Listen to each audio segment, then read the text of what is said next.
नमस्कार प्रेक्षकांनो, आनंदी मालिकेचा आजचा भाग आपल्याला धमाकेदार पाहायला मिळणार आहे। आजच्या भागामध्ये युगंधरने अखेर त्या पेटीचं टोपण उघडलेलं असतं आणि आनंदी आतमध्ये आहे हे पाहिलेलं असतं। आता या विद्याधरने युगंधरला अडवण्याचा प्रयत्न नक्कीच केलेला असणार। आता विद्याधरने काय काय प्रयत्न केले आणि युगंधरने कसं काय त्या पेटीचं टोपण उघडलं हे सविस्तरपणे आजच्या व्हिडिओमध्ये आपण जाणून घेणार आहोत। तर आपण कालच्या भागामध्ये पाहिलं होतं की युगंधर आणि निंबाळकरांच्या घरचे सगळेच पिंडीची पूजा नागदेवतेची पूजा करायला बसलेले असतात। आता त्याच वेळेला इथे मंत्र जप सुरू असतात। त्यावेळेला गारुडी आलेला असतो, त्याच्या हातामध्ये एक पेटी असते, त्यामध्ये मोठाच्या मोठा नाग त्याने आणलेला असतो। आता तो गारुडी घरी आल्यानंतर युगंधरला नमस्कार करतो। आता युगंधर म्हणतो असं सगळं काही व्यवस्थित आणलं आहे ना। त्यावेळेला त्या गारुड्याच्या हातामध्ये एक टोपली असते आणि त्या टोपलीवर कापड बांधलेला असतं। आता तो गारुडी काय करतो, एका टेबलवर ती टोपली ठेवतो आणि टोपलीवरचं कापड सोडत असतो। इकडे युगंधर पिंडीवर पाणी घालत असतो। इकडे पेटीमध्ये आनंदी शुद्धीवर आलेली असते आणि चांगलीच हातापायाची धडपड करायला लागलेली असते। हे ऐकू येतं त्या विद्याधरला। विद्याधर म्हणत असतो, ही आनंदी तर शुद्धीवर आली की आणि चांगलीच धडपडायला लागली की। आता निंबाळकरांच्या वाड्याबाहेर हे दोन गुंड आलेले असतात, ते पेटी नेण्यासाठी। हे एकमेकातच बोलत असतात, म्हणत असतात आता काहीही झालं तरी ती पेटी घरातून बाहेर काढलीच पाहिजे, नाहीतर हे विद्याधर सर आणि शलाका मॅडम आपल्याला सोडणारच नाहीत, आपल्याला तर चांगलंच सालटूनच काढतील, असं म्हणून हे दोघे आता हॉलमध्ये येतात। आता विद्याधर या दोघांना पाहतो आणि स्वतःच्या मनातच म्हणत असतो, अरे वा, चांगली टाइमावरच हे दोघे जण आले आहेत की आता ही आनंदी लवकरच घराबाहेर जाईल। आता हे दोन गुंड विद्याधरला खुणावत असतात आणि विद्याधर या दोघांना खुणावूनच सांगत असतो, या पटकन ही पेटी उचला। तेवढ्यातच आता पृथ्वीचं लक्ष या दोन गुंडांकडे जातो आणि पृथ्वी चांगलाच या दोघांना निरखायला सुरू करतो। तेवढ्यात शिल्पाचं सुद्धा लक्ष या दोन गुंडांच्याकडे जातं। आता शिल्पा काही थांबतच नाही, ती लगेच त्या गुंडांच्या जवळ येते आणि म्हणते, एक मिनिट, तुम्ही दोघं कोण आहात बरं आणि असे घरात कसे आले आहात? त्यावेळेला ते दोघे म्हणत असतात की आमच्या हातून इथे एक पेटी आली आहे, आम्ही चुकीच्या पत्त्यावर डिलिव्हरी केली आहे, तीच पेटी नेण्यासाठी आम्ही आलो आहे। त्यावेळेला शिल्पा म्हणत असते, असं कसं चुकीच्या पत्त्यावर तुम्ही केलं बरं? आणि आता आमच्या घरामध्ये पूजा सुरू आहे। त्यावेळेला ते दोघे म्हणत असतात, आम्ही तुम्हाला त्रास करणार नाही, आम्ही ती पेटी न आवाज करताच इथून बाहेर नेऊ। त्यावेळेला शिल्पा म्हणत असते, अहो पण आम्हाला त्रास होणारच आहे की, आमच्या पूजेमध्ये अडथळा येणारच आहे की, चला बाहेर जा बरं, नंतर न्या तुमची ती पेटी। आता शिल्पा त्या दोघांना ओरडल्यानंतर हे दोघे जण मान खाली घालूनच तिथे कडेला जाऊन उभं राहतात। इकडे विद्याधरला मात्र चांगलंच टेन्शन आलेलं असतं। तो म्हणतो, तो शिल्पाताईला सुद्धा आत्ताच यायचं होतं का आडवं? आता ही आनंदी शुद्धीवर आली आहे, चांगलीच हातपाय आपटायला लागली की आता काय करायचं बरं? इकडे आता सगळेजण पूजेमध्ये मग्न असतात, त्यामुळे आनंदीचा आवाज अजून तरी कुणाला गेलेला नसतो। आता गुरुजी म्हणत असतात, चला आता पूजा संपन्न झाली आहे, आपण सगळ्यांनी मिळून आरती करूया। इथे सगळेजण आरतीसाठी उभारलेले असतात। युगंधरने हातामध्ये आरती घेतलेली असते आणि ओवाळत असतो, बाकीचे सगळेजण टाळ्या वाजवत असतात। आता हा विद्याधर उठून उभा राहतो आणि आयडिया करतो की मी आता आरती सुरू आहे, घंटी वाजवायला सुरू करतो, म्हणजे आनंदीचा पाय आपटण्याचा आवाज कोणालाही जाणार नाही। इकडे पेटीमध्ये आनंदी मात्र ताकद लावूनच चांगली धडपड करायला लागलेली असते। इकडे तिकडे पाय आपटायला लागलेली असते, तिचे हात बांधलेले असतात, पाय सुद्धा बांधलेले असतात, त्यामुळे तिला जास्त काही असं हालचाल करता येत नसते। आता इकडे हा विद्याधर एवढ्या जोराने घंटा वाजवायला लागलेला असतो की युगंधरला थोडंसं ही वागणं चुकीचं किंवा वेगळं वाटतं, म्हणून तो विद्याधरकडे पाहत असतो, पण विद्याधर एक सारखाच ती घंटा वाजवत असतो। आता इकडे सगळेजण आरतीमध्ये मग्न झालेले असतात। तेवढ्यातच शिर्के आणि आरती तेथे आलेले असतात। आता युगंधरचं लक्ष शिर्केकडे जातं। त्यावेळेला नजरेनच खुणावत युगंधर म्हणत असतो, आनंदी सापडली? त्यावेळेला शिर्के सुद्धा मानेनेच नाही म्हणून आनंदी सापडली नाही हे सांगत असतो। इथे आता आरतीला तर खूप टेन्शन आलेलं असतं की आनंदीला कोणी किडनॅप केलं असेल बरं। आता इकडे युगंधर आरती करत करत स्वतःच्या मनामध्ये देवाला प्रार्थना करत असतो की हे महादेवा, वर्षानुवर्ष निंबाळकरांच्या घरामध्ये तुझ्या पूजेचा वारसा चालत आला आहे, आणि या वर्षी या घराची सून संकटात आहे, ती जर सुखरूप सुटली नाही, जर तिच्या जीवाला काही धोका निर्माण झाला तर इथून पुढे मी तुझ्या पूजेला बसणार नाही, एवढं लक्षात ठेव। आता आरती झाल्यानंतर सगळेजण महादेवाचा जय जयकार करतात आणि नमस्कार सुद्धा करतात। आता शिल्पा म्हणत असते, आज नागपंचमीच्या दिवशी आपण नागदेवतेचं दर्शन करायचं का? त्यावेळेला युगंधर मानेनेच हो म्हणत असतो। आता तो गारुडी काय करतो, एका टिपॉयवर त्याची ती टोपली घेऊन येतो आणि तिथे ठेवतो। आता या विद्याधरचं मात्र काही वेगळंच चाललेलं असतं, त्याला एकदा कधीशी ती पेटी बाहेर काढतोय असं झालेलं असतं, म्हणून तो आता त्या गुंडांना खुणावूनच सांगत असतो की या पटकन पटकन आणि ही पेटी न्या इथून. आता इथे ते गुंड टोपलीजवळ जात असतात तेवढ्यातच इकडे गारुडी ती टोपली उघडत असतो. हळूहळू टोपली उघडत असतो. सगळ्यांचं लक्ष त्या टोपलीमधून नाग निघणार याच्याकडेच असतं. आता हा गारुडी हळूहळू टोपलीवरचं टोपण काढतो आणि पाहतो तर काय त्या टोपलीमध्ये नाग नसतोच की. आता खूप त्याला मोठा धक्का बसतो आणि तो म्हणत असतो अनर्थ झाला. त्यावेळेला युगंधर म्हणत असतो अहो काय झालं एवढं दचकायला आणि काय अनर्थ झालाय सांगाल की नाही आम्हाला. त्यावेळेला तो गारुडी म्हणत असतो या टोपलीमध्ये मोठाच्या मोठा नाग होता, कुठे गेला बरं, कुठे गायब झाला तो. आता इथे बापू माई म्हणत असतात अरे टोपलीत नाही तर नाग गेला कुठे बरं. आता इथे घरातील सगळे चांगलेच चाच पडतात बावर. आता इथे टोपलीमध्ये नाग नाही म्हणल्यानंतर घरातले सगळेच घाबरतात आणि इकडे तिकडे नाग शोधायला सुरू करतात. इकडे आता धनश्री तर खूप घाबरलेली असते. मिताली, पृथ्वी, प्रांजल सुद्धा इकडे तिकडे नाग कुठे गेला हे पाहत असतात. पण इकडे आता विद्याधर ज्या पेटीजवळ उभारलेला असतो तिथेच आता नाग फुस करून येतो आणि त्या पेटीवर चढतो आणि फणा काढूनच बसतो. आता इथे हा नाग पेटीवर पाहून विद्याधर चांगलाच दचकतो आणि सगळे घरातले आता त्या नागाकडेच पाहायला लागलेले असतात, घाबरलेले असतात. आता हे गुंड चांगलेच ती पेटी उचलण्याच्या तयारीमध्ये असतात. तेवढ्यातच हा नाग तिथे जाऊन फणा काढून बसलेला असतो. आता हा विद्याधर काही गप्प बसत नाही. हा लगेच हातातील ती घंटा घेऊन त्या नागाला बाजूला करण्याचा प्रयत्न करत असतो. शूक शूक करूनच त्या नागाला बाजूला करण्याचा प्रयत्न करत असतो. पण तो नाग सुद्धा काही कमी नाही. या विद्याधरला चांगलाच फणा काढून त्याच्याच अंगावर येत असतो ढसण्यासाठी. आता इकडे धनश्री घाबरून म्हणत असते अहो पुढे कशाला जाताय, बाजूला व्हा बरं तुम्ही. आता विद्याधर काही केल्याने थांबत नसतो. सारखा त्या नागाला बाजूला करण्यासाठी त्या नागाकडे जात असतो आणि हा नाग त्याच्यावर फणा काढत असतो. आता इकडे पृथ्वी, प्रांजल सगळे ओरडत असतात की काका बाजूला हो, नागाजवळ जाऊ नकोस. आता इथे विद्याधर काही केल्याने ऐकतच नसतो. त्या नागाला मारण्याचा किंवा त्या पेटीवरून बाजूला ढकलण्याचा प्रयत्न करत असतो. घरातील सगळेच ओरडत असतात विद्याधर जवळ जाऊ नकोस. आता धनश्री तर खूपच या विद्याधरची काळजी करत असते. आता विद्याधर त्या गारुड्याला म्हणत असतो ए तुझ्या पुढेच आहे ना तुझा नाग, घे ना पटकन, घाल तुझ्या टोपलीत. आता गारुडी म्हणत असतो थांबा, तुम्ही 1 मिनिट थांबा, त्या नागाला हुसकावू नका, मी काय करायचं ते बघ. आता गारुडी हळूवार हाताने त्या नागाला धरण्याचा प्रयत्न करत असतो.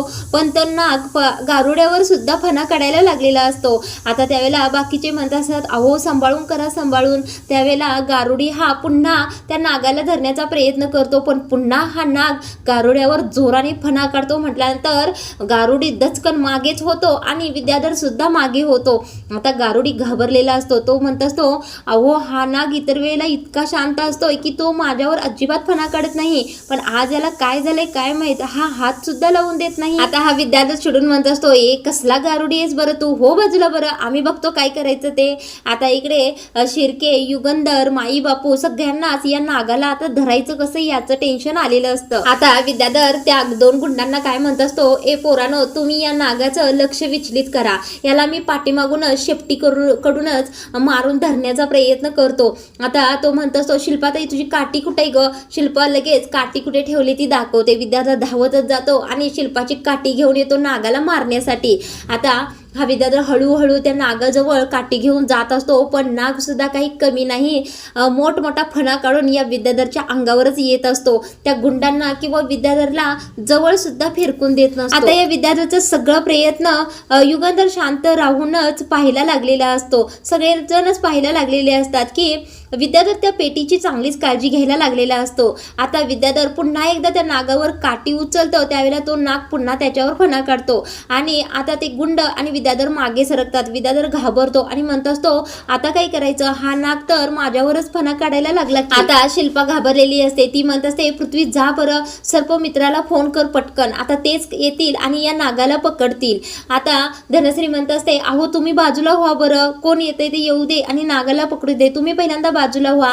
त्यावेळेला युगंधर म्हणत असतो तुम्ही सगळेजण शांत व्हा, आज नागपंचमी आहे आणि आज देवासमोर देवाचाच अपमान होणार नाही आणि त्या नागाला कोणीही इजा करणार नाही, कोणीही मारणार नाही. त्यावेळेला शिर्के म्हणत असतात अहो पण मालक साहेब त्याला पकडणार कोण. त्यावेळेला माई म्हणत असतात नागपंचमीच्या दिवशी घरी नाग येणं आणि दर्शन देणं म्हणजे दैवी संकेतच आहे. त्यावेळेला धनश्री म्हणत असते अहो हो सगळं बरोबर आहे, पण याला पकडणार कोण. त्यावेळेला युगंधर पटकन म्हणतो मी पकडणार. आता युगंधर हळूवार पावलाने त्या नागाच्या पुढे जाऊन उभा राहतो. आता तो नाग त्या पेटीवर असा काही बसलेला असतो जणू काय त्या पेटीमध्ये या नागाची खूप महत्त्वाची महत्त्वाची वस्तू आहे।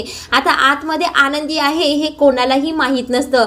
युगंधर आता त्या नागाकडे पाहतच मनातल्या मनात म्हणत असतो, नाग या पेटीवरच काय येऊन बसला आहे बरं? या पेटीवर येऊन बसला आहे हा केवळ एक योगायोग आहे की मला काहीतरी दैवी संकेत देण्याचा प्रयत्न करत आहे। आता इथे युगंधर नागदेवता समोर हात जोडून उभा राहिलेला असतो आणि प्रार्थना करत असतो। इथे आता घरचे सगळ्यांनीच हात जोडलेले असतात। विद्याधर मात्र चांगलाच या युगंधरकडे पाहायला लागलेला असतो की हा नेमका या नागाला पकडणार कसा आहे बरं। आता इथे युगंधरची प्रार्थना करून झाल्यानंतर युगंधर काय करतो, आणखी जवळ त्या पेटीच्या जातो आणि त्या नागाच्या बरोबर फण्यासमोरच स्वतःचा हात नेतो। आता हा नाग युगंधरच्या हाताजवळ हळूवार जात असतो, जणू काय युगंधरच्या हाताला आता चावणारच आहे। आता इथे घरातील सगळेच घाबरलेले असतात। विद्याधर तर चांगला टक लावून पाहायला लागलेला असतो, कारण हा नाग विद्याधरवर तर चांगला मोठमोठा फणाच काढत असतो। पण इथे चमत्कार घडतो, देवाची कृपा युगंधरला होते आणि तो नाग हळूवारपणे युगंधरच्या हातावर चढतो आणि विटाळा घालून बसतो। आता युगंधरच्या हातावर असा मोठाच्या मोठा नाग विटाळा घालून बसला आहे पाहून शिर्के पटकन मालक साहेब असं करून हाक मारतात। आता इथे घरातील सगळेच घाबरलेले असतात, सगळ्यांनी हात जोडूनच त्या नागाला नमस्कार करत असतात। आता इथे युगंधर काय करतो, हळूवारपणे त्या टोपलीकडे जात असतो। आता सगळेजण हर हर महादेव असा जय जयकार करायला लागलेले असतात। आता तो गारुडी सुद्धा हात जोडूनच त्या नागापुढे उभा राहिलेला असतो। जो नाग कोणालाही जवळ सुद्धा येऊ देत नाही, त्या गारुडीला सुद्धा जवळ येऊ देत नाही, तोच नाग युगंधरच्या हातावर शांत बसलेला असतो आणि युगंधर तो हात आता टोपलीजवळ नेल्यानंतर लगेच तो नाग हळुवारपणे त्या टोपलीमध्ये उतरतो आणि युगंधर आता त्या नागाला हर हर महादेव म्हणून नमस्कार करतो आणि त्या टोपलीचं टोपण झाकतो। आता इकडे तो गारुडी काय करतो, युगंधरने टोपलीचं टोपण झाकल्याबरोबर लगेच त्याची टोपली घेतो, युगंधरला नमस्कार करतो आणि तेथून निघतो। इकडे विद्याधरची चांगलीच तलकली झालेली असते। तो त्या गुंडांना म्हणत असतो, अरे बघताय काय, उचला ती पेटी आणि निघा इथून बरं। आता इथे युगंधरला मात्र चांगलाच विचार पडलेला असतो की नेमका या नागाने मला कोणता संकेत दिला आहे बरं। हा विद्याधरच्या अंगावर धावून जात होता, हा स्वतः ज्याने पाळला आहे त्या गारुड्याच्या अंगावर धावून जात होता आणि माझ्या मात्र हातावर अलगद येऊन बसला, म्हणजे याचा काय बरं संकेत असेल। आणि माई सुद्धा म्हणत असतात ना, नागपंचमीच्या दिवशी घरी नाग येणं म्हणजे दैवी संकेत आहे। याच विचारामध्ये युगंधर असतो। तेवढ्यातच या विद्याधरची घाई चाललेली असते आणि तो त्या माणसांना म्हणत असतो, अरे उचला पटकन, घाई करा, उचला ती पेटी बरं। आता ते गुंड विद्याधरच्या सांगण्याप्रमाणे जाऊन ती पेटी उचलायला लागलेले असतात। तेवढ्यातच युगंधर जोराने ओरडतो, थांबा रे, ठेवा ती पेटी खाली। आता ते गुंड पटकन पेटी खाली ठेवतात आणि दचकतात। आता युगंधर हळूहळू त्या पेटीजवळ येतो आणि विद्याधरला विचारत असतो, त्या गुंडांना विचारत असतो, काय आहे बरं या पेटीमध्ये। त्यावेळेला विद्याधर चांगलाच हादरतो आणि युगंधर आता त्या गुंडांच्याकडे पाहत म्हणत असतो की नेमका नाग या पेटीवरच काय येऊन बसला बरं, आणि ही पेटी माझ्या घरची नाही तर इथे कशी आली बरं। आता इथे युगंधर जाब विचारत असताना ते गुंड म्हणत असतात, मालक साहेब आमच्या हातून चुकून डिलिव्हरी तुमच्या घरी झाली आहे, ही पेटी तुमची नाहीच आहे। त्यावेळेला युगंधर म्हणत असतो, असं कसं बरं, काय आहे या पेटीमध्ये, मला बघायचं आहे, उघडा ती पेटी बरं।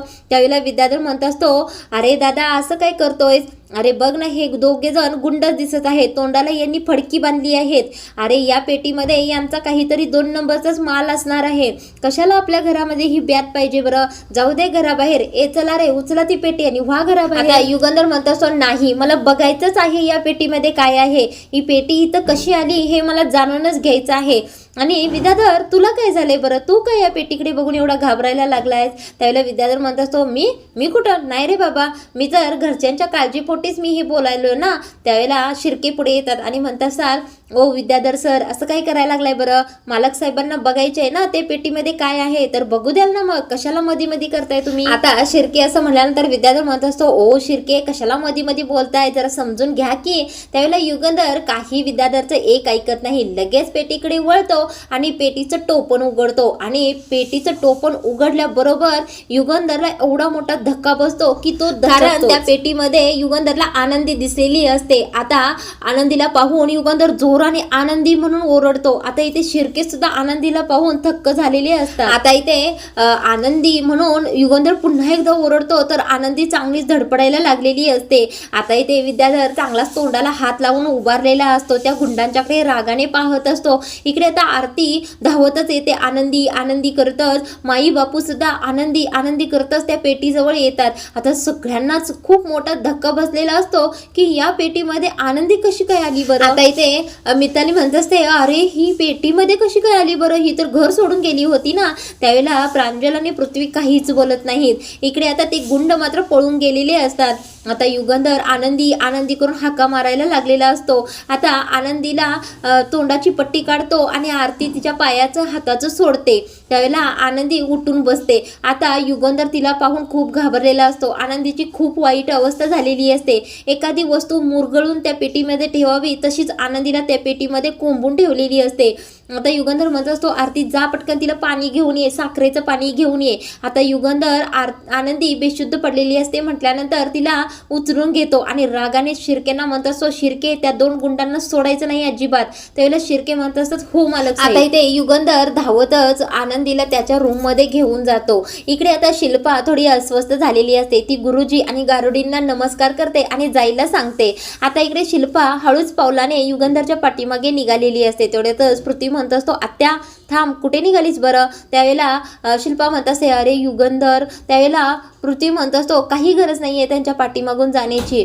आनंदी हा त्यांचा प्रॉब्लेम आहे, मग त्यांचं ते बघू द्यात ना, आपला काहीही संबंध नाही आहे त्यांच्या प्रॉब्लेमशी. त्यावेळेला शिल्पा पुन्हा म्हणत असते, अरे पृथ्वी असं काय करतोयस. त्यावेळेला पृथ्वी म्हणतो, मी सांगितलेलं तुम्हा सगळ्यांच्या लक्षात आलं नाही का. चला आपापल्या कामाला लागा सगळ्यांनी, कुणी सुद्धा त्यांच्या पाठीमागून जाण्याची गरज नाही. आता पृथ्वी असं म्हणतो आणि मिताली प्रांजलला घेऊन रूम मध्ये निघून जातो आणि इकडे शिल्पा सुद्धा तिच्या रूम मध्ये निघून जाते. आता माई जाता जाता शिल्पाला म्हणतात, शिल्पा थांब, अगं कुठे निघालीस बरं. अगं तू कुठे त्या मुलांच्या नादाला लागायला लागलीस आणि त्यांचं ऐकायला लागलीस. त्यावेळेला शिल्पा माई बापूंचं बोलणं ऐकत नाही आणि निघूनच जाते. आता माई म्हणत असतात, काय बरं यांचं वागणं, आनंदीची ही अशी अवस्था झाली आहे, घरामध्ये काय चाललं आहे आणि यांचं काय चाललं. आता बापू म्हणत असतात, ही मुलं काय वागत आहेत त्यांचं त्यांनाच कळत नाही आणि मुलं जे प्रकारे वागत आहेत ते आपल्या समाजाचे संस्कार तर नाही आहेत. बरं राहू दे यांचं. आता चल, ते शिर्के बिचारे तिथे एकटेच पडले आहेत, आपण त्यांना काहीतरी मदत करूया. असं म्हणून माई आणि बापू शिर्केकडे निघून जातात. इकडे हॉलमध्ये मात्र विद्याधर चांगलाच एखाद्या स्तंभाप्रमाणे उभा राहिलेला असतो. आता हा विद्याधर चांगलाच चिडलेला असतो आणि म्हणत असतो की चांगला खेळ हातामध्ये आला होता आणि या आनंदीमुळे सगळा वाया गेला. ही आनंदी पुन्हा घरी आली की आता हिचं काय करायचं बरं. आली ती आली, पण मला यात अडकवलं नाही म्हणजे झालं आता. तर आता इथे विद्याधरला चांगलंच टेन्शन आलेलं असतं, कारण किती नाही म्हणलं तरी तो युगंधरला घाबरत असतो हे नक्की. आता इकडे आनंदी बेशुद्ध असते. युगंधर त्याच्या रूममध्ये घेऊन गेलेला असतो. विद्याधरला टेन्शन आलेलं असतं. मुलांचा तिरस्कार पुन्हा एकदा जास्तच झालेला असतो, कारण आनंदी पुन्हा घरी आलेली असते. तर प्रेक्षकांनो, आजचा भाग इथेच थांबवला आहे. आता इथे पुढील भागामध्ये आपल्याला जबरदस्त ट्विस्ट पाहायला मिळणार आहे. म्हणजे युगंधर एवढा चिडलेला असतो की आता विद्याधरला सोडणार नाही हे नक्की. आता इकडे युगंधर स्वतःच्या रूममध्ये आनंदीला घेऊन जातो आणि स्वतःच्या मांडीवर तिचं डोकं घेऊनच तिला झोपवलेली असते आणि आरती काय करते, आनंदीला पाणी पाजत असते. आता आनंदी इथे बेशुद्धच असते, त्यामुळे तिच्या तोंडात गेलेलं पाणी तिला आत गिळता येत नाही आणि तिला ठसका लागतो. ठसका लागल्यानंतर तिच्या तोंडातील सगळं पाणी युगंधरच्या कुर्त्यावर उडतं. आता शिल्पा सुद्धा तिथे आलेली असते.